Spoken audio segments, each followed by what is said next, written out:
한 주간도 잘 지내셨죠? 우리 마태복음 보겠습니다. 마태복음 펴보실래요? 마태복음 24장.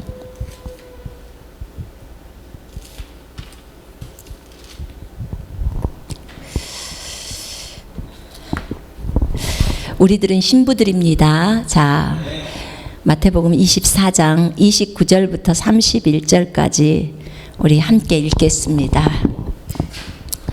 마태복음 24장 29절부터 31절 시작. 그날 환난 후에 즉시 해가 어두워지며 달이 빛을 내지 아니하며 별들이 하늘에서 떨어지며 하늘의 권능들이 흔들리리라. 그때 인자의 징조가 하늘에서 보이겠고 그때 땅의 모든 족속들이 통곡하며 그들이 인자가 구름을 타고 능력과 큰 영광으로 오는 것을 보리라. 그가 큰 나팔 소리와 함께 천사들을 보내리니 그들이 그의 택하신 자들을 하늘 이 끝에서 저 끝까지 사방에서 모이리라. 아멘. 또 42절 한번 같이 읽을까요? 시작. 그러므로 깨어 있으라. 어느 날에 너희 주가 임할는지 너희가 알지 못함이니라. 44절 읽겠습니다. 이러므로 너희도 준비하고 있으라. 생각하지 않은 때에 인자가 오리라. 아멘. 여기서 인자는 누구세요? 예수님이시죠. 그죠? 하나님이 여러분 예수님 재림 기다리고 계세요? 정말 주님 너무 보고 싶어요. 주님 속히 오시기를 우리가 너무나 많이 기다리고 있는데, 그런데 이 재림을, 주님의 재림을 너무나 기다림에도 불구하고 반드시 재림이 오기 전에는 대환란이라는 이 과정을 통과하지 않으면 주님이 오실 수가 없어요. 주님은 약속에 따라 오시기 때문에 분명히 제가 저번 주에 신부에 대해서 설교를 하면서 신부는 분명하게 예수 그리스도를 위해서 의의 행동을 한 사람을 신부라고 했어요. 그죠? 세마포 옷을 입는다고 했죠. 근데 그 신부가 누구와 같냐면 에스더와 같다 그랬죠. 그죠? 기억나세요? 2주가 흘렀는데 다윗과 같다 그랬어요. 네. 온전히 그 신랑 아하수레오 왕에게 초점이 맞춰져 있는 에스더. 그 신랑이 원하는 대로, 그 신랑이 좋아하는 색깔은 뭐고, 그 신랑이 좋아하는 걸음걸이는 뭐고, 그 신랑이 좋아하는 음식과 말투는 어떤 거고, 그래서 어떻게든지 신랑에게 모든 걸 맞추려고 자기를 다 바꾸는 거. 신랑에게, 신랑이 좋아하는 대로. 그게 신부라고 그랬어요. 우리의 신랑이신 예수님, 그리고 우리는 신부기 때문에 그렇게 예수님이 좋아하는 걸로 다 바꾸라 그랬죠. 그죠? 그 신부는 신랑을 위해서 목숨을 거는 사람이라고 했어요. 목숨을 거는 사람이라고 했고, 그 신랑을 위해서 죽기를 각오하는 사람이라고 했어요. 자, 그런데 정말 우리가 이 마지막을 살아가고 있어요. 어제도 제가 주님의 음성을 들었는데 정말 너무나 가깝다고 얘기하셨어요. 진짜 임박해 있다는 거예요. 임박해 있는 이 상황을 보라는 거예요. 더 이상 잠을 자서는 안 된다는 거예요. 그리스도인들을 깨워야 한다고 하셨어요. 마지막을 너희가 살아가면서 내가 너희들에게 정말 많은 계시들을 알려주고 그것들이 이제는 가르쳐지고 그대로 행동되어져야 한다고 주님은 말씀하셨어요. 이런 예화를 주님이 하시더라고요. 너무나 돈이 많은, 너무나도 부유한 아버지가 한 분이 계셨대요. 그런데 그 아버지는 너무나 부유하고 그리고 너무나 하나님을 두려워하는 사람이래요. 이 아버지가. 이 아버지는 고아들을 보면 너무나 불쌍히 여기고 과부들을 보면 불쌍히 여겨서 과부들의 송사를 들어주고 고아들을 데려다가 씻기고 입히고 하는 거예요. 그 자상하고 불쌍히 여기는 마음이 정말 큰 아버지예요. 그런데 그 아버지가 어느 날 저기 다리 밑에 보니까 너무나 불쌍한 고아들이, 한 부류의 고아들이 밥도 먹지도 못하고 밥이 없으니까 옷도 제대로 입지 않으면서 덜덜 떨고 있는 거예요. 그래서 그들을 또 데려다가 집에서 다 씻기고, 이 사람은 너무나 부자기 때문에 종들이 너무 많아요. 그런데 그 고아들을 데려다가 자기의 양아들로 삼는 거예요. 아들을 삼아버려, 자녀를. 그러면 실제적으로 그 고아들이 전부 이제 아들과 딸들이 되는 거죠. 그죠? 그리고 자기를 아버지라고 부르라고 해요. 그런데 이들이 이 아버지 집에 와가지고 너무나 고마운 거예요. 정말 고마워서 몸둘 바를 모르는 거예요. 옷도 새 옷으로 다 입혀주죠. 종들이 와가지고 먹을 것을 갖다 주고, 먹었는데 또 갖다 주고, 점심때도 또 밥을 주고, 저녁 때도 또 밥을 주고, 너무나 따뜻하고 좋은 집에서 잠을 재워주고, 그게 너무나 고마워서 그 아버지께 감사합니다, 감사합니다, 감사합니다. 아버지가 이제 여기는 너희 집이야. 그러니까 네가 누려라. 그런데 이 아들들이 누리지를 못해. 그저 고마워서 종들이 무엇을 갖다 주면 자기가 부엌 가서 가져오겠다고, 자기가 하겠다고. 아니요, 당신은 이 집의 아들입니다. 그런데도 자기가 하겠다고 하는 거예요. 그저 고마워하는 것뿐이에요. 어찌할 줄을 모르는 거죠. 고마워서 계속 감사하죠. 이 한 부류의 사람들이 있었고, 또 한 부류의 사람들은 이 아이들보다 훨씬 전에 거지의 무리들이 있었는데, 그 아이들을 데려다가 또 씻기고 입히면서 다 양자로 삼은 거예요. 이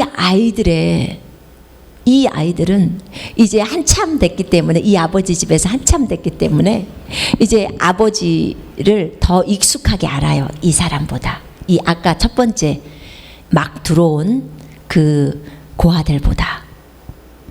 그래서 한참 지났기 때문에 그 아버지랑 친해졌고, 아버지랑 즐겁게 얘기를 하고, 그리고 아버지 앞에서 어리광도 피우고, 그리고 이제 자기가 아들이기 때문에 그것들을 누리기 시작해요. 그리고 막 종들을 다 시켜 먹어요. 갖고 와. 그리고 정말 남이 보면 도가 지나칠 정도로 아버지 앞에서 아버지 이거 다 주세요, 해주세요 하면서 떼쓰고, 이런 정도까지 가게 되었어요. 자기가 이 집의 아들이라는 것을 알게 되고, 그리고 이제 이 집에 있는 것들을 사용하기 시작하고 마음껏 쓰죠. 마음껏 써먹고 있는 거예요. 마지막 그렇게 이 두 번째 부류가 있었어요. 그리고 그 집에는 또 한 부류의 사람이 있어요. 제가 얘기하고 싶은 것은 이 마지막 시대에 세 부류의 사람이 존재한다는 것을 얘기하고 싶은 거예요. 근데 이 세 번째 부류는 어떤 부류냐면, 이 중간에 두 번째 부류보다도 더 일찍 이 아버지의 집에 아버지가 데리고 온 이 고아들이에요. 그러니까 이 집에 아주 일찍이 와가지고 그 아버지가 씻기고 좋은 옷으로 입히고 먹을 것으로 채우고 지식을 주고 모든 것을 할 수 있도록 다 배려했어요. 근데 이 세 번째 지금 말하고 있는 이 부류는 가장 먼저 이 아버지 집에 왔던 부류이기 때문에 그 아버지에 대해서 너무나 깊이 알아요. 그런데다 이 아버지에게는 진짜 친자식이 하나가 있었어요. 한 명이. 그 친자식이 있었는데 보통 우리 인간 사회에서는 친자식과 양자가 있으면 서로 막 다투고 그러잖아요. 질투가 일으키고. 그런데 이 아버지에게 있는 그 아들, 친아들은 실제로 아버지를 너무나 존중하고 너무나 사랑해서 아버지가 정말 사랑이 많으신 이 아버지거든요. 그 새로 데려온 고아들이나 중간에 왔던 고아들이나 아주 처음에 왔던 고아들을 너무너무 사랑하고 아끼시는 분이에요.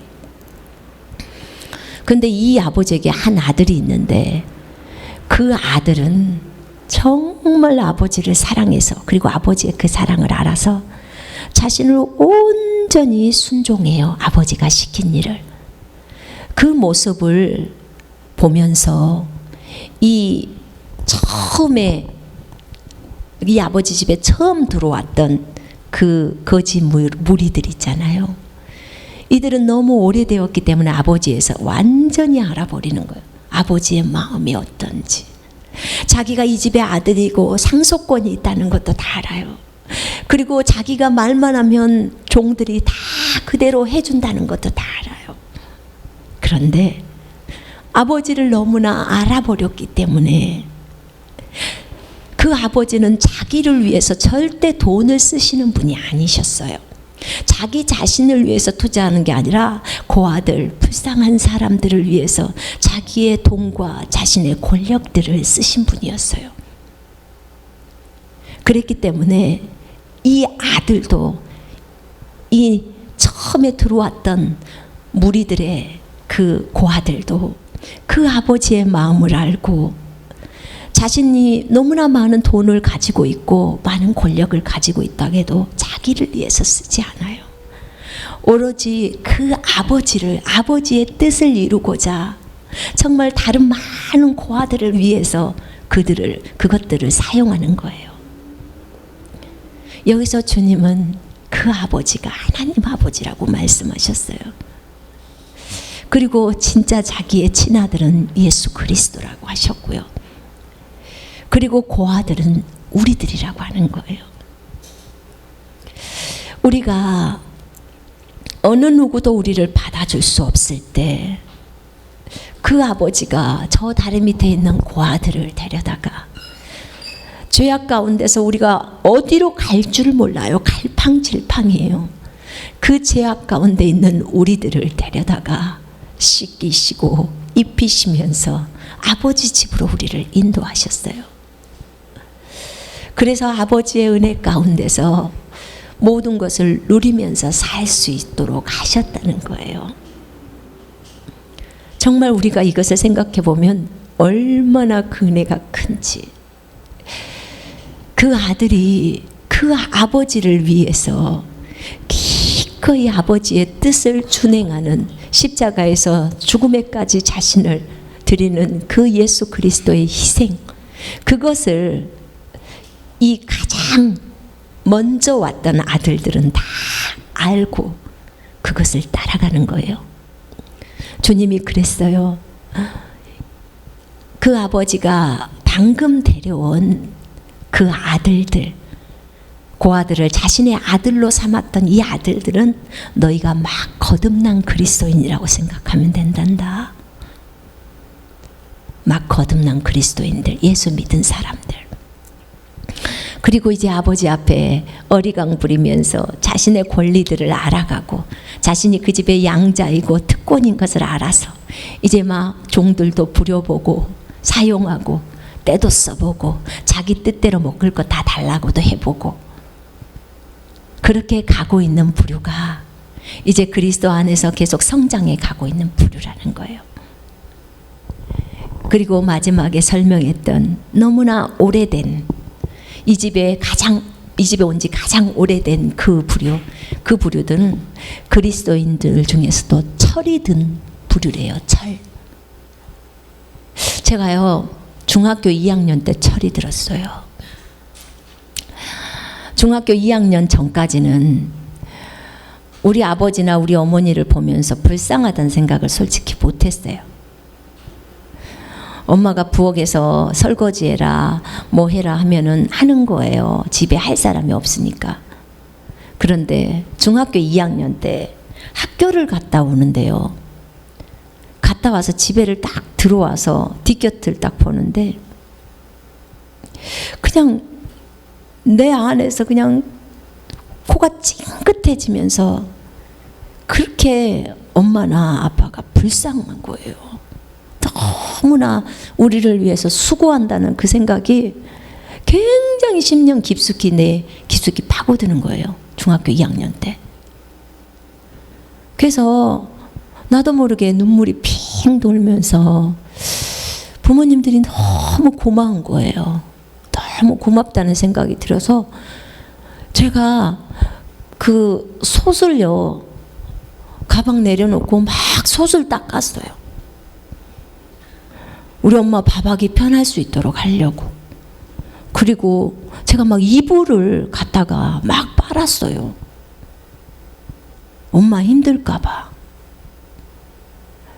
제가 중학교 2학년 때 이렇게 철이 들고 나니까 우리 아버지가 밭에 일하러 나가는 그것도 너무나 불쌍해 보였고 어떻게든지 아버지를 잘 도와드리고 싶다는 생각을 했어요. 그러고 나서부터 아버지랑 내가 친해지기 시작한 거예요. 너무 불쌍하니까.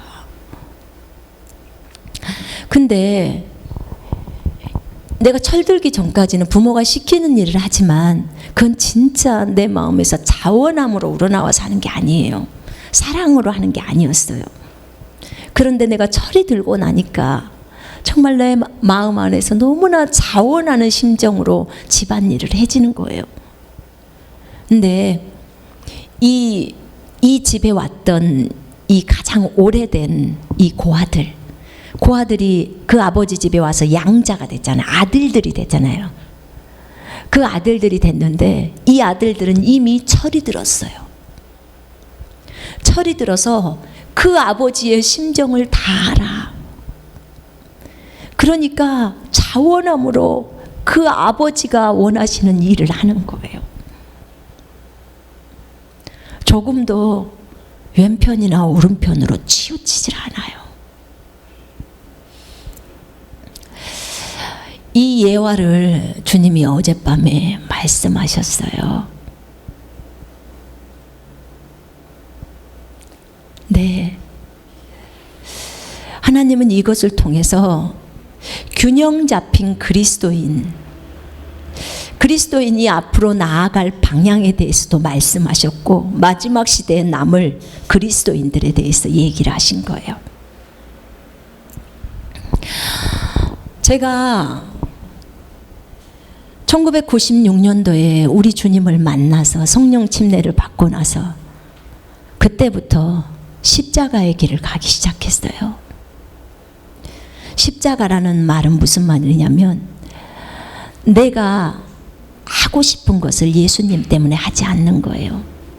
내가 하기 싫은 것을 예수님 때문에 하는 거예요. 근데 주님이 나와 함께 이 길을 가자고 하셨어요. 내가 가는 길 너도 따라오려무나.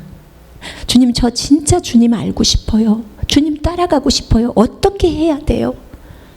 그랬을 때 내가 인도하는 대로 따라오라고 그랬어요. 그러면서 너를 버려라. 너의 생각을 버려라. 정말 처음에 몰랐어요. 왜 하나님 저 사람을 나에게 붙여주셨나요? 나 너무 마음이 어려워요.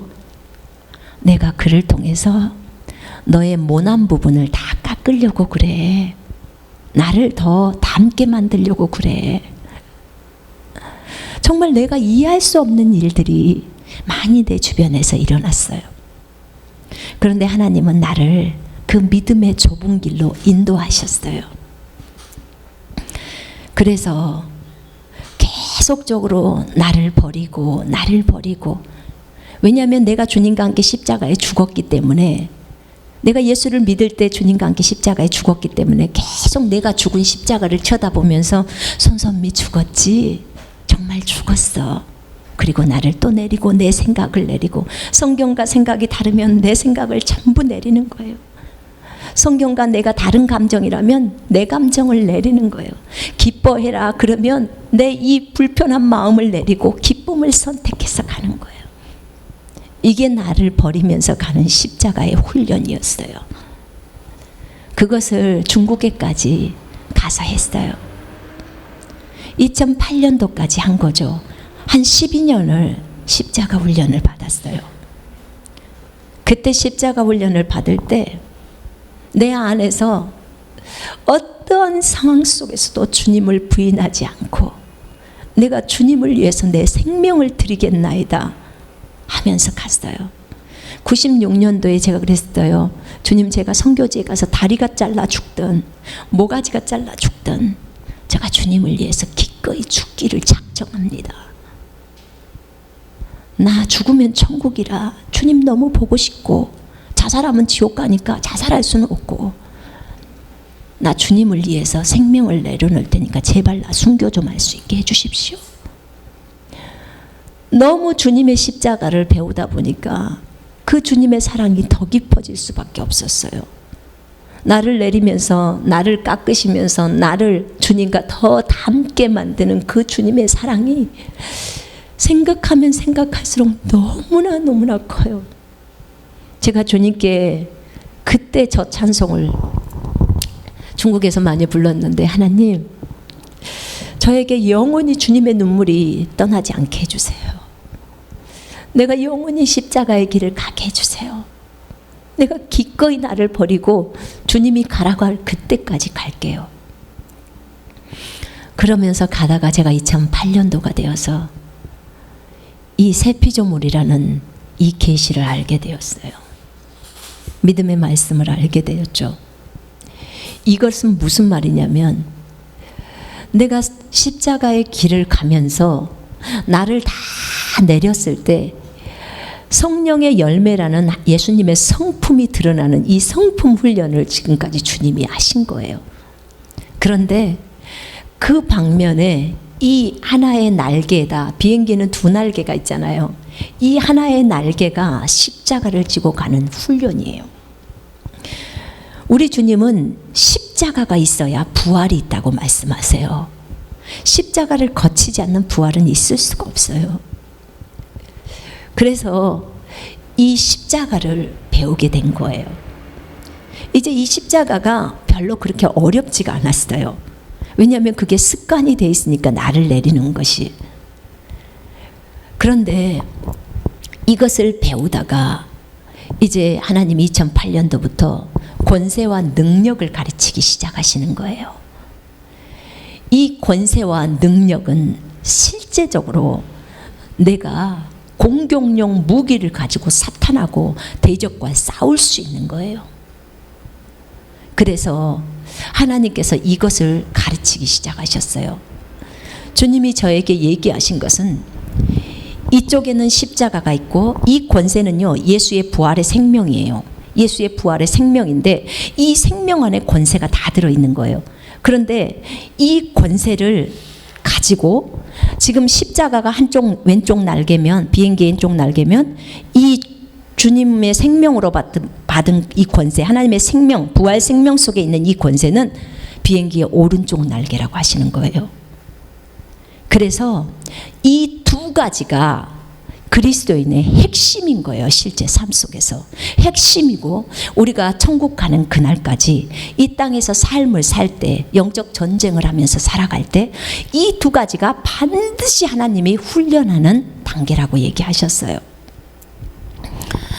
그런데 이 두 가지, 이 십자가와 예수님의 부활 생명, 이 십자가와 권세, 이것을 주님이 또 어저께 무엇이라고 말씀해 주셨냐면, 군인에 빗대어서 얘기를 해 주시는 거예요. 군인은 군복을 입지요. 그죠? 네. 군복을 입습니다. 군인은 군복을 입고 총을 가집니다. 자, 총을 가졌는데 군복을 입지 않은 군인, 좀 이상하게 생각이 되어지죠. 자, 군복은 잘 입었어요. 근데 공격할 수 있는 총이 없는 거예요. 그것도 주님은 어울리지 않는다고 얘기하셨어요. 이 군복은 주님이 입혀주신 군복인데, 이 군복을 너희가 입고, 자, 이 군복이 뭐냐면 이 군복은 십자가라고 얘기를 하시는 거예요. 너희가 날마다 십자가를 지고 나를 따라온, 너희가 날마다 자기를 버려버리고 네가 죽은 십자가를 쳐다보면서 나 죽었지 하면서 너를 계속 내리라는 거야. 너의 모든 소유를 버리라는 거예요.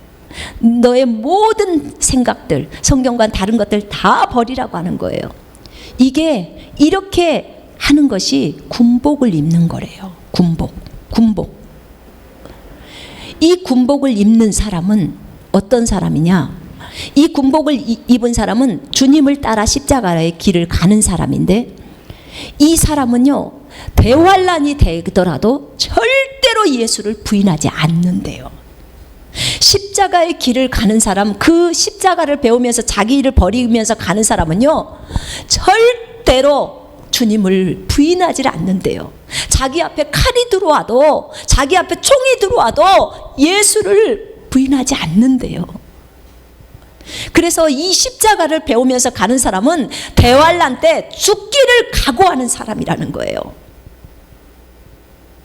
이런 사람은 절대로 666표 받지 않는데요. 그래서 적어도 환란은 반드시 들어오기 때문에, 내가 재림하기 전에 환란이 들어오기 때문에 이 땅에 교회가 그대로 있다는 거예요. 교회는 전부 환란 안에 있습니다. 환란 통과합니다. 교회가 환란 전에 올라간다? 안 맞아요. 성경은 분명히 마지막 나팔에 눈 깜짝하는 순간에 우리가 휴거될 거라고 했어요. 마지막 나팔, 7번째 나팔이 마지막 나팔이에요. 계시록에 나와 있는 그 7번째 나팔이 부러질 때 드디어 우리가 휴거돼요. 그러기 전까지는 첫째 나팔부터 여섯째 나팔까지 여러분 아시잖아요. 인구의 3분의 1, 4분의 1이 다 죽어요. 죽습니다. 나는 주님의 오심이 우리 시대에 있을 거라고 나는 믿고 있어요. 주님이 계속 경고하시니까 적어도 우리들의 어린 세대들, 우리 자녀들 세대에서는 반드시 오실 거예요. 우리가 오래 살면 주님을 눈을 뜨고 맞이할 거예요. 살아서. 그런데 이 대환란 때, 이 대환란을 통과해 갈 때, 이 십자가, 평소에 지금부터 십자가의 길을 가는 사람, 나를 버리고 나를 부인하고 예수님만 인정하고 가는 사람, 이 사람은 대환란 때 절대 예수를 부인하지 않는다고 예수님이 말씀하셨어요. 왜냐? 평소에 나를 인정하고 너 자신을 부인해버렸기 때문에 그런다는 거예요. 적어도 이런 사람을 만들어 놓으라는 거예요. 적어도 이런 사람이 군사라는 거예요. 신부, 예수의 신부라는 거예요. 신부. 자기 생명을, 목숨을 주님께 내어두는 사람. 대환란 때요, 일부분의 사람들이, 그 일부분이 몇십억이 될지는 모르겠어요. 그 사람들 중에 많은 부류가 목배임을 당해서 죽어요. 굶어서 죽어요. 먹을 게 없어서, 표를 받지 않으니까 목배임 당해서 죽습니다. 여러분 죽음을 각오하셔야 합니다. 각오하셔야 돼요. 예수님 부인하면 666표를 받아서 살 수는 있을 거예요. 그러나 3년 후에는 여러분 정확하게 지옥입니다. 정확하게 지옥이에요. 3년 후에요. 그건 시간도 정해져 있어요. 그래서 우리 주님이 우리에게 말한 복음이 절대로 싸구려 복음이 아니라는 걸 여러분이 아셔야 합니다. 쉬운 복음이 아니에요. 그분이 자신의 생명을 주고 대가를 지불한 복음이에요. 그것이 지금 우리가 받기에 너무나 쉬워요. 예수님 믿기만 하면 구원받아요. 네, 지금 은혜의 시대이기 때문에 지금 죽으면 천국에 갈 수는 있어요. 그러나 앞으로 대환란이 들어오는 환란 시대는 불가능해요. 그때는 내가 견디지 않으면 방법이 없어요. 아니면 순교를 하시든지. 그거밖에 없어요. 그래서 대환란 때 정말 순교하는 그런 삶, 그거는요 결코 이 복음이 싼 복음이 아니라는 걸 아셔야 돼요. 대가가 지불되는 거예요. 진정으로 나를 버리고 십자가를 지는 이 삶 속에 이게 이제 군복이 준비되는 과정이에요. 군복이에요. 그런데 주님이 뭐라고 하냐면 군인은 총을 가지고 있지. 네. 그 총은 내가 너에게 말한 오른쪽 날개 권세야. 예수의 권세, 예수의 생명 안에 있는 권세. 총을 갖고 있어. 근데 이 총을 가지고 적군을 쏜다는 거예요. 총으로 공격을 한다는 거예요. 우리 그 깽단이나 조직폭력배들 보면요 총을 다 갖고 있어요. 공격용 무기. 근데 옷은 안 입어요. 군복을 입는 건 아니잖아요. 군인은 아니에요. 그냥 아무나 공격하는 거예요. 그런데 주님 말씀하실 때 군복을 입지 않는 상태에서, 그러니까 십자가의 길을 가지 않으면서 예수 그리스도의 권세나 능력 이 부분만을 주장하고 그 부분만을 배워서 그 부분만을 쓰려고 하는 사람, 이 사람은 이 군복 속에는요 적군이 나를 공격했을 때 방어할 수 있는 방패나 이런 모든 것들이 다 들어있어요. 모든 것들이 군복 안에 방탄조끼가 있는 것처럼. 그래서 적군이 나에게 화살을 쏴도 여기에서 통과되질 않아요. 그런데 이 군복을 안 입고 있는 사람은 마귀가 우리한테 쏴버리면 그대로 맞아서 떨어져 나가버리는 거예요. 보세요. 어떤 마귀가 나에게 어떤 악한 짓을 했어도 하나님은 이것을 통해서 나를 바꾸시고 나를 훈련시키는 도구다라고 생각하고 있으면요 절대로 상처 안 받아요. 상처 안 받습니다. 불화살 100번을 쏴보라 그래요. 주님이 이걸 통해서 나를 바꾸셔 라고 치고 가는 거예요. 이게 누가 했어요? 요셉이 이랬어요. 요셉이. 지금 형들이 요셉을 팔아먹었어요. 인신매매로. 마귀가 화살을 쏜 거예요. 마귀가 당연히 인신매매 시키죠. 하나님이 시켜요? 그런데 요셉이 뭐라고 했어요? 하나님께서 형들의 생명을 나중에 흉년이 들어와서 다 이 이스라엘 족속이 다 죽어버리니까 미리 나를 이집트로 파견시켰다는 거예요. 자기가 인신매매 팔려간 것을 파견시켜서 내가 지금 총리가 되게 만들었다는 거예요. 이러고 요셉이 받아들이는 거예요. 이런 요셉 앞에 불화살을 쏜들 먹혀요? 안 먹혀요. 안 먹혀. 십자가를 지고 가는 사람들은 이런 존재예요. 이렇게 돼버리는 거예요. 마귀가 불화살을 쏘도 여기서 튕겨나가는 거예요. 더 이상 어떻게 영향력을 못 줘요. 그러나 그들에게는 옷만 있기 때문에 공격용 무기가 없어요. 마귀를 쏴버려서 죽여버려야 되는 거예요. 근데 그 공격용 무기가 뭐냐? 예수 그리스도의 생명 안에 있는 권세예요. 그 우리에게 주신 권세와 능력, 그분이 우리 속으로 들어왔기 때문에 그것을 알아야 되는 거예요. 이제 그것을 알고 나면 내가 예수 이름으로 명령하노니 하고 말하게 되는 거예요. 마귀 앞에서. 그럼 마귀는 벌벌 떨고 떠나게 돼요. 마귀는 우리가 이 권세를 알지 못하도록 엄청나게 방해하고 너는 십자가만 알고 가, 십자가만 알고 가. 그럼 너희가 적어도 나는 공격을 못하잖아. 내가 너희를 속이고 있는 건 너네가 모르고 그냥 끝내줘. 마귀가 이걸 원해요. 근데 십자가를 알고 주님이 우리에게 예수를 통해서 예수님이 십자가에서 이루신 그 엄청난 사건들을 통해 우리가 엄청난 권세를 받았는데 그 권세를 알게 되면 이제 우리는 두 개가 다 있는 거예요. 옷도 군인으로서 옷도 입었죠. 총도 딱 가지고 있어요. 그래서 예수의 이름으로 다 따발총 쏴버리는 거예요. 이걸 주님이 말씀하시는 거예요. 이 두 가지를 한쪽에 치우치지 말라는 거예요. 두 가지를 가지고 아주 평형적으로 날아가라는 거예요. 그런데 그 비행기 스스로 날아가는 게 아니야. 네 스스로가 날아가는 게 아니야. 비행기는 조종사가 있어야 돼. 그죠? 비행기가 아무리 두 날개가 아주 잘 만들어져 있다고 할지라도 조종사가 있어야 된다는 거죠. 조종사가 이끄는 대로 왼쪽으로 가든지 오른쪽으로 가든지 가는 거예요. 그죠? 네, 그 조종사가 우리 안에 계신 성령님이시라는 거예요. 성령님이 이끄시는 대로 그대로 진행해 가라고 얘기하시는 거예요. 그러면서 주님이 하시는 말씀이, 우리가 어느 편에도 치우치지 말고 함께 나아갈 때 너희가 이 마지막 시대에 내가 오기 전에 대환란 시대에 있는 부류들 설명하라는 거야. 설명해서 형제 자매들한테 알려주라는 거예요. 첫째, 불신자는 당연히 지옥 가는 거 아시죠? 당연히 불신자는, 예수 안 믿는 분은 다 지옥 갑니다. 그분들은 전부 대환란 때 표를 받아서 살 거예요. 그랬기 때문에 다 지옥 가요. 근데 신자라고 믿었던 그 사람들 중에서도 이 땅에서 나를 버리고 십자가 지고 가는 삶을 안 살았던 사람, 이런 사람들은 전부 표 받는다는 거예요. 전부 표 받아. 몸 아파, 병원 가야 돼. 근데 표가 없으면 병원을 갈 수 없어.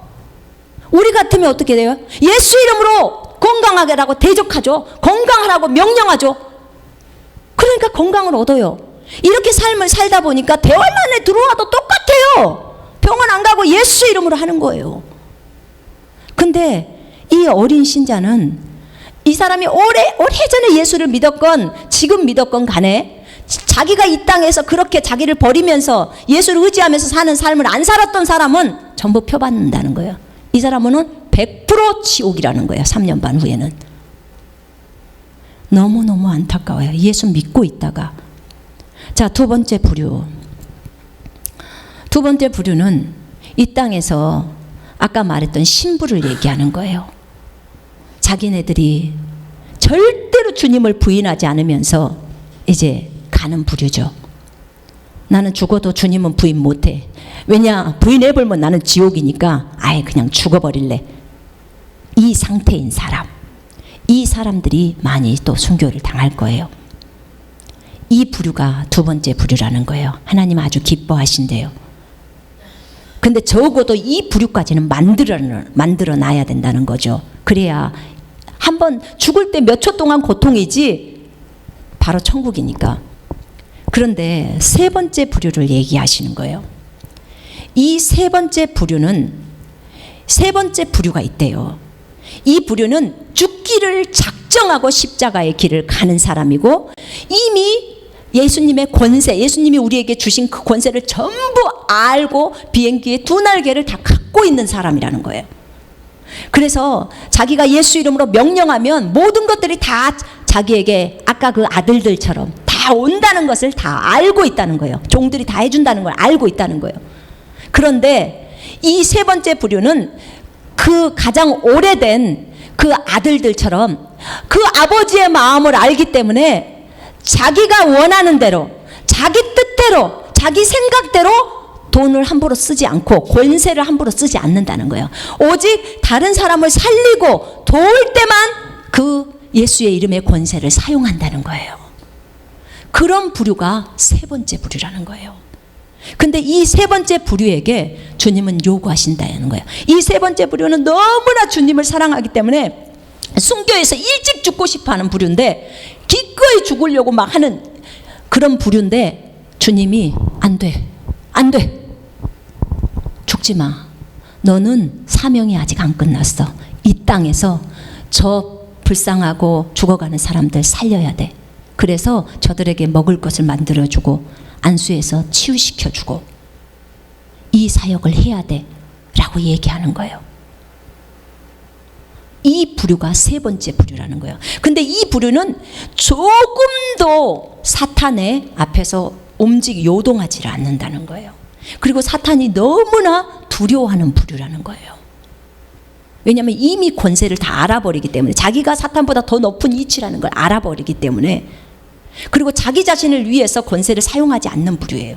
오로지 하나님이 말씀하신 대로만 그대로 순종하는, 너무나 주님 사랑하고 그 주님의 말씀대로만 하고 싶어하는, 자기 생각이 전혀 없는 그런 부류라는 거예요.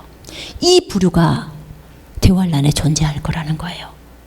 근데 이 부류는 언제부터 길러지냐? 지금부터 계속 길러져 가고 있다는 거예요. 하나님이 계속 기르시고 있다는 거예요. 근데 우리가 그 부류가 돼야 되지 않겠습니까?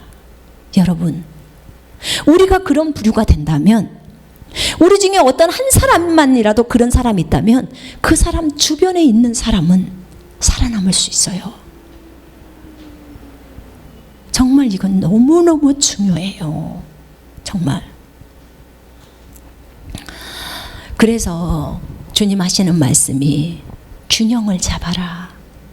치우치지 마라. 나는 오기 때문에 이것에 대해서 더 믿음을 늘려라. 이 얘기를 하시는 거예요. 이 세 번째 부류는 권세를 알고 있기 때문에 예수 이름으로 권세를 행사해서 먹을 것을 그들에게 마련해주고 아픈 데를 치료해주고 순간이동도 해야 되겠죠. 그래야 이동해서 기름 떨어지는데 무슨 차를 타고 다니겠습니까? 순간이동해서 다른 나라들 날아다니면서 도와줘야 되겠죠, 사람들을. 그런데 여러분, 정말 이런 부류가, 제가 주님 앞에 기도했어요. 하나님, 이 세 번째 부류, 이 사람 한국에서 200명이라도 준비시켜 주십시오 그랬어요. 한국 땅에서 200명, 더 바라지도 않아요. 하나님,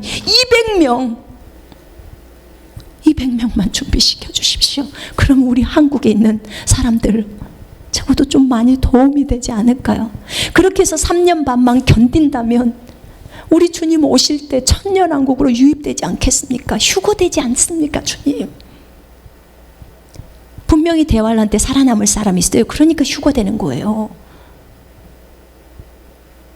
제가 그걸 요구했어요. 하나님, 전 세계적으로, 정말 우리나라는 작으니까 200명이지만 큰 나라는 1000명. 하나님, 그렇게 해서 각 도시에 10명만 배치해줘도 10명만 이런 군사들, 완전 무장한 군인들이에요. 그런 사람들은 적군 마귀가 뚫고 이 사람을 들어갈 수가 없어요. 요동시킬 수 없는 사람이에요. 주님이 말씀하시기를 이런 사람이 12사도였대요. 12사도들이 이런 사람이었대요. 나중에 주님이 승천하시고 올라가서 12사도들이 왜 죽었을까를 생각했어요.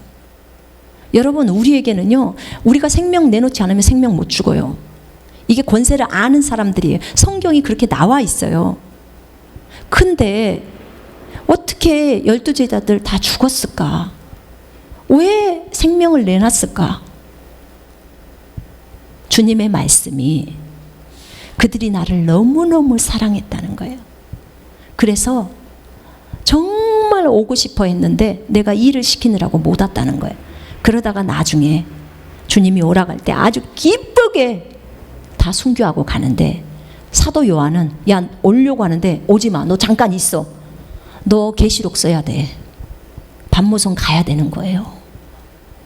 그러니까 너 오지 마. 네 생명 내놓지 마. 주님이 오지 말라고 해도 생명 내놓으면요, 죽어야 돼요. 죽을 수 있어요. 근데 말한 거예요. 요한은 너무나 주님을 사랑했던 사람이에요, 사도 요한은. 근데 주님이 야, 생명 내놓지 마. 그러면요, 다 말 들어요. 왜냐면 그 수준에 있는 사람들은 전부 주님의 음성대로 하기 때문에 그래요. 자기 생각 안 가져. 그러니까 요한이 그 소태다 가마솥도 7시간을 부를 때도 안 죽어요. 행감치고 앉아있어 그냥. 불을 태워 죽이려고 해도 불이 안 타버려. 목숨을 안 내놓으니까. 한 영생을 가진 자, 조의 생명을 가진 자는 이래요. 예수님이 그 생명을 갖고 자기 스스로가 목숨을 내놓는다고 하셨어요. 그런데 나중에 요한은 이제 주님이 다 작업 끝나고 이제 올라와라 하니까 생명을 딱 내놓고 가는 거예요. 그래서 이 마지막 부류는 자신의 생명을 내놓지 말라고 했기 때문에 내놓지 않고 그렇게 주님을 위해서 거기서 진짜 대환란에서 살아남아서 많은 사람들을 돕는 거죠. 그 역할들을 해내는 거예요. 그러나 아니야, 난 죽고 싶지 않아. 그런 사람들은요, 반드시 죽게 하실 거예요. 죽어야 돼요. 내가 죽기를 각오하면 주님이 살라고 해요. 그러나 내가 살기를 각오하면 죽어요. 그렇게 돼 있어요. 내가 권세는 알면서, 그래서 내가 그걸로 환경적으로 예수 이름으로 명령만 해가지고 살아남으려고 하는 거, 내가 십자가는 지기 싫고 나를 버리기는 싫어, 그건 전부 욕심이에요. 하나님은 그런 기도 안 들으셔요. 죄에 관계되는 기도는 안 들으신다고. 그런 사람은 반드시 죽게 될 거예요. 반드시 목을 내놔야 될 거예요. 그러나 나를 지금부터 내리고 죽음에 넘긴 사람은 이미 너무 많이 죽었기 때문에 살고 싶은 마음이 없어요. 주님을 위해서, 주님 너무 사랑하니까 얼른 가고 싶은 거예요. 그런 사람은 주님이 죽지 말라 그래요. 너 이미 다 죽음도 네 마음에서 다 죽어버렸고 끝났으니까 너 어떻게든지 살아서 다른 사람 살려. 이거 하는 거예요. 이게 진짜 성숙하고 철이 든 하나님의 아들들이에요. 이 부류를 설명하라고 하셨어요. 여러분, 우리 이 세 번째 사람이 되도록 합시다. 어떻게든지 사람들을 살리는 사람이 됩시다. 아멘. 정말 그래서 마음은 이미 죽고자 딱 마음속에서 결정하세요. 난 주님을 위해서 죽을 각오를 하겠다. 그러면서 내가 많은 사람을, 영혼들을 살려야겠다. 어떻게든지 내가 돈 버는 것도 다른 사람 돕기 위함이요. 내가 건강한 것도 다른 사람을 위해서, 다른 사람을 돕기 위함이다. 지금부터 목적을 나 자신에다 맞추지 말고 다른 사람들을 돕기 위한 목적으로 맞춰요. 이게 아버지의 마음이에요. 자, 우리가 정말 이 마지막 시대 때 정신을 차리고 정말 깨어 있으면서, 왜 언제 주님이 오실지 모르니까 우리가 준비하고 그렇게 세 번째 부류가 될 수 있도록 기도하면서 그렇게 삽시다. 아멘. 절대로 예수님 부인하지 말고 표받지 마시고 죽기를 각오하세요. 그래야 신부가 될 수 있고, 그리고 다른 사람을 도울 때 군사가 될 수 있는 거예요. 자, 우리 함께 기도하겠습니다.